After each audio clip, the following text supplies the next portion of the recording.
ساعت 9:54 بود که با اسنپ پا شدم رفتم سالن، چون امروز بازدید عروس داشتیم. اینجا رسیدم سالن و دیدم بچه‌ها بادکنک ها رو انجام دادن. شروع کردم از مدل، از قبلش فیلم گرفتن که متأسفانه مدل اصلا همکاری نمی‌کرد و هرچی ما بهش میگفتیم یه کار دیگه برای خودش انجام میداد.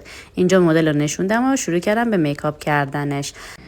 میکاپ مدل عروسم تموم شد و اینجا شروع کردم به فیکس کردن آخر کارم و فرستادم استیل دست شینیون کار که یه شینیون حرفه‌ای براش بزنم. مدل رو برداشتیم بردیم تو خیابون که یه چشمون افتاد به یه موتوری، گفتیم آقا موتور رو نگه دار، ما مدل رو بذاریم اونجا و ازش فیلم و عکس بگیریم. اینجا هم که هرچی ماشین و موتوری بود بوق میزد و عروس خانم برامون میکرد.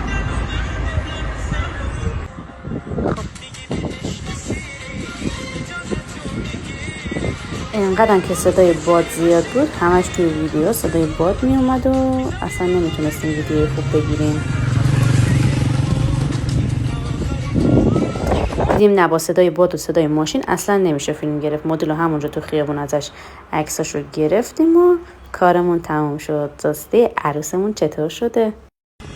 تا یادم نرفته بگم که این آقا دوماد نبود و یه آقایی بود که تو خیابون ما جلوشو گرفتیم و موتور ازش قرض گرفتیم.